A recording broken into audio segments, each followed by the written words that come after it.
beberapa fakta-fakta dugaan tindak pidana yang dilakukan oleh saudara Ferry Irwandi. Saya bisa berani jamin ketika itu semua orang di ruangan ini mencari tahu 25 Agustus hashtag bubarkan DPR, afiliasinya di mana, di TikTok atau Instagram atau Twitter, semua orang pasti akan dapat ini dalam waktu kurang dari 5 menit, ya kan? Kurang dari 5 menit. Akun-akun ini diperiksa dan mereka bisa tidak terbukti. Saya siap menerima konsekuensinya. Hari ini saya di penjara juga nggak masalah. Karena itu hanya membawa ke Polda. Ini ada begini. Bagi kami itu adalah pencemaran nama baik. Ya silakan bagi Polda seperti apa urusannya dia. Bung Ferry gimana Bung Ferry? Tapi ini untuk diketahui, bagi tentara itu adalah pencemaran nama baik. Delik pencemaran nama baik itu delik terhadap orang. Nggak mungkin juga nama baik itu nama baik institusi, itu nggak ada. Karena institusi merasa terhina, lalu institusi menjelaskan di depan pengadilan, kami institusi militer merasa terhina. Nggak ada. Institusi itu bukan manusia. Jadi jangan dibawa ke perasaan, itu salah betul di dalam konsep pemidanaan. Bung Aksi Ferry, demonstrasi bisa jadi telah usai. Namun perbincangan di publik terkait siapa dalang dan penunggang di balik aksi yang brutal itu masih jadi perbincangan hangat. Berbagai latar belakang keahlian dihadirkan di ruang-ruang publik. Mereka berpendapat sesuai pengalaman dan dasar keilmuan mereka. Seorang aktivis dan sekaligus sebagai konten kreator yang sudah kenyang menggeluti dunia algoritme di dunia media sosial, Ferry Irwandi tidak ketinggalan ikut bersuara. Menurutnya, munculnya hashtag yang viral yang cukup berpola menjelang demo yang meletus pada tanggal 25 Agustus 2025 bisa jadi menjadi sebuah petunjuk jika pemerintah sungguh-sungguh ingin mencari dalang di balik aksi demo. Namun mengejutkan, pernyataannya itu ternyata membuat institusi angkatan bersenjata kita, Tentara Nasional Indonesia meradang. Diwakili Komandan Satuan Siber Mabes TNI, Brigadir Jenderal J.O. Sembiring, TNI mendatangi Polda Metro Jaya. Menurutnya, hadir untuk konsultasi. Namun mantan Kepala Badan Inteligen Strategis atau Kabais Soleman Ponto mengatakan, apapun hasil konsultasinya, TNI tetap memandang Ferry Irwandi telah melakukan pencemaran nama baik bagi TNI. Berikut, beberapa alasan TNI menganggap Ferry Irwandi telah melakukan pencemaran nama baik, dan sekaligus penjelasan dari ahli hukum tata negara Ferry Hamsari yang menentang pernyataan TNI maupun mantan Kabais Soleman Ponto.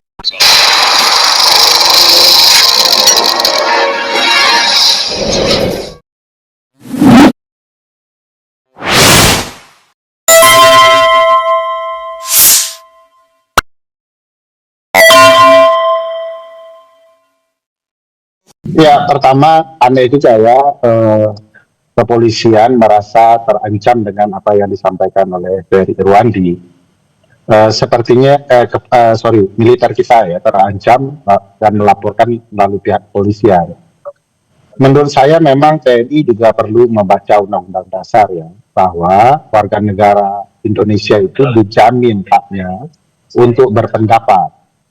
Nah, kalau pendapat saja kemudian dianggap sebagai kriminal, itu kan juga aneh. Apalagi perlu dipahami bahwa Ferry Irwandi itu kan menyebarkan informasi. Penyebaran informasi seperti itu dilindungi di pasal 28F Undang-Undang Dasar 1945 bahwa setiap orang berhak memperoleh informasi, menyebarluaskan informasi itu dalam berbagai media yang mereka miliki. Itu kata Undang-Undang Dasar. Apalagi saya sepakat dengan pernyataan Bang Usman Hamid tadi bahwa tugas pokok TNI ada di pasal 30 Undang-Undang Dasar 1945, yaitu dalam ruang pertahanan negara.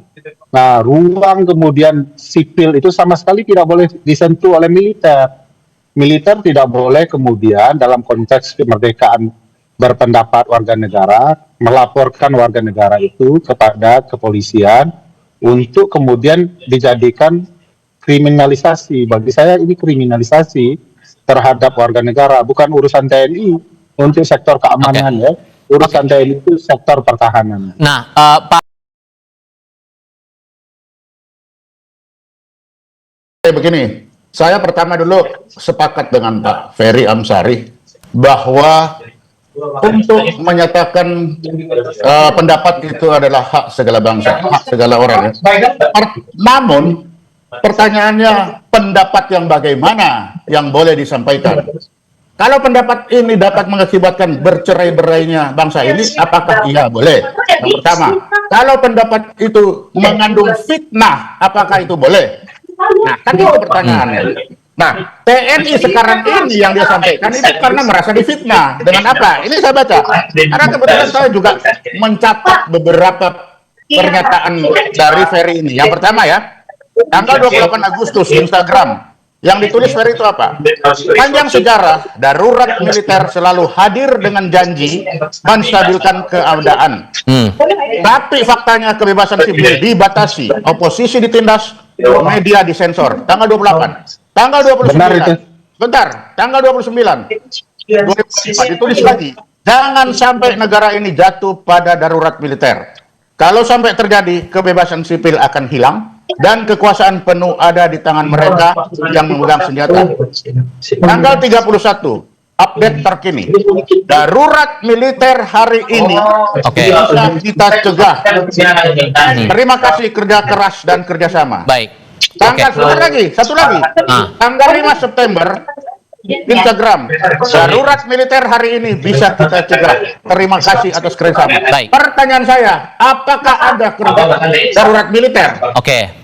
Nah, itu Ya, masalahnya. pertanyaan saya juga yang disampaikan Ferry itu fakta sejarah, kebenaran opini, kebenaran pendapat. Di mananya pernyataan Ferry itu menyebabkan pecah belah negara ini? Nah, Sektor darurat mana yang disebut pelanggaran pertahanan itu? Loh, kan Nah, tidak ini bisa. kan pernyataan-pernyataan konyol. Misalnya pernyataan Ferry bahwa darurat militer itu akan menyebabkan militer akan lebih dominan dan itu sangat berbahaya. Itu benar. Kajian konstitusi mengatakan itu benar, gitu ya. Militer itu bahkan tidak boleh bersentuhan dengan ruang sipil. Urus kalau ada serangan dari luar ke dalam. Kalau kemudian soal kedudukan sipil, kedaulatan sipil, nggak boleh militer ikut campur. Kalau nggak kacau negara ini. Jadi pernyataan-pernyataan Ferry itu benar, fakta semua itu. Secara keilmuan maupun secara kesejarahan. Oke. Bentar, Pak. Bukan itu kan pendahuluannya. Yang jadi masalah itu di sini disebut darurat militer hari ini kita bisa cegah. Pertanyaannya di mana darurat militer itu? Ya kalau tidak Ada nggak terjadi darurat militer? Ya kalau tidak terjadi darurat militer, berarti ya tidak ada permasalahan dengan pernyataan Nah. Ferry. Apa masalahnya? Nggak, masalahnya dia menuduh Menurut Soleman Ponto, salah satu pernyataan Ferry Irwandi yang dipersoalkan adalah pernyataannya di Instagram yang mengatakan, kita hari ini berhasil mencegah darurat militer. Di sini, Ferry Irwandi menyampaikan bahwa jika seandainya demo tidak berhenti, maka ada kemungkinan Presiden akan menetapkan darurat militer. Namun beruntung bahwa demo bisa berakhir dengan cepat berkat berbagai seruan dari para aktivis dan kemungkinan pemberlakuan darurat militer dapat dicegah. Namun Soleman Pontoh ternyata menerjemahkan pernyataan itu dengan makna lain, seolah-olah Ferry Irwandi mengatakan bahwa masa darurat militer itu telah diberlakukan dalam aksi demo. ya itu tadi pernyataan-pernyataan bahwa darurat militer hari ini sudah kita bisa tiadakan. Pertanyaannya mana darurat militer? Pak Soleman, siapa Ya, yang kan itu. mengadakan darurat militer? Emang militer yang mengadakan darurat militer? Ya pelaksananya kan darurat militer kan tentara. Itu yang Anda Ya, iya. salah. Ya, Penentu kedaulatan darurat militer itu adalah melalui presiden. Presiden itu presiden sipil. Jadi kalau kemudian yang disalahkan tidak terjadi darurat militer, itu ya presiden. Nah, Kenapa kan- militer yang tersinggung? Loh ya jelas Pak, kan Oke. ada darurat sipil, Ya memang ada darurat memang- militer, kan itu. Pak Sulaiman, sejak kapan penentuan darurat itu. militer itu adalah kejahatan? Lah, kan dibilang kejahatan di situ dibilang. Ya sekarang saya bilang darurat militer gagal. Emang itu kejahatan? Lah darurat sekarang dibilang hari ini kita pertanyaannya mana ada darurat militer, kan itu masalahnya. Oke. Kalau tidak ada darurat militer, ngapain militer Oke, saya coba tengahin dulu nih. Karena begini. Militer Oh, bukan oke. militer. Ya itu kan menuduh militer. Oke, mengadakan- gini, Pak Soleman, itu, karena itu kan dugaannya kan masalahnya. dugaan pencemaran nama baik, tapi ini- pada akhirnya kan Bukannya menjaga. pencemaran nama baik. Oke, sorry Pak Soleman begini. Pencemaran nama baik siapa Pak Soleman? Ya, tentara Bapak lah. salah tuh. Baik. Pak Soleman, saya mau bertanya nih. Karena kan Kacau bukan? Bagaimana mungkin sebuah pernyataan yang mengatakan bahwa kita berhasil mencegah terjadinya darurat militer lalu diterjemahkan seolah-olah darurat militer itu sudah terjadi? Bagaimana mungkin seorang kepala badan intelijen bisa salah menerjemahkan kata seperti itu? Lalu apakah institusi TNI juga menggunakan referensi yang sama, seolah-olah Ferry Irwandi mengatakan bahwa darurat militer sudah terjadi? Namun di tengah sengitnya perdebatan itu, lalu muncul pertanyaan dari host TV yang membuat Ferry Hamsari sampai tidak bisa menahan ketawa sekaligus sukses membuat Soleman Ponto kelabakan untuk menjawab. Ya. terakhir, Pak Soleman, begini, karena kan dari pihak Polda Metro Jaya juga sudah menjelaskan bahwa secara institusi tidak bisa disampaikan laporan ini, harus secara pribadi. Kalau begitu, siapa yang dirasa bisa untuk mengadukan dugaan pencemaran nama baik itu menurut Anda, Pak Soleman? Ya silakan aja tanya, kan Polda lebih tahu masalah hukumnya. Kan di situ. Kan sekarang tentara itu hanya membawa ke Polda ini ada begini. Bagi kami itu adalah pencemaran nama baik. Ya silakan bagi Polda seperti apa urusannya dia. Bung Ferry Tapi- gimana Bung Ferry? Tapi ini Ya. untuk diketahui, bagi tentara itu adalah pencemaran nama baik. Kalau dianggap tidak ya terserah. Delik pencemaran nama baik itu delik terhadap orang. Nggak mungkin juga nama baik itu nama baik institusi itu nggak ada. Karena Baik. institusi merasa terhina, lalu institusi menjelaskan di depan pengadilan kami institusi militer merasa terhina, nggak ada. Institusi itu bukan manusia. Oke. Jadi jangan dibawa ke perasaan, itu salah betul di dalam konsep pembidanaan. Oke, Bung.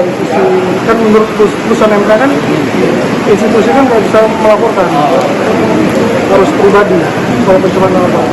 Kalau hasil pembinaan kemarin Pak, tindak pidana yang diadukan oleh pihak lain itu apa sih Pak sebetulnya? Kan itu soal tindak pidana yang diadukan ya, pencemaran nama baik ya. Terhadap institusi atau terhadap seorang institusi? Korbannya sama ini ya. Institusi aja. Institusi ya. Siapa? Jadi jelas, ya, bahwa berdasarkan putusan MK nomor 105 tahun 2024, kasus pencemaran nama baik hanya bisa dilaporkan atas nama perorangan atau individu dan bukan atas nama institusi. Jadi bagaimana menurut kalian? Apakah TNI juga seharusnya taat pada putusan MK? Atau justru lebih mengikuti alur pikiran seorang mantan Kabais, Soleman Ponto?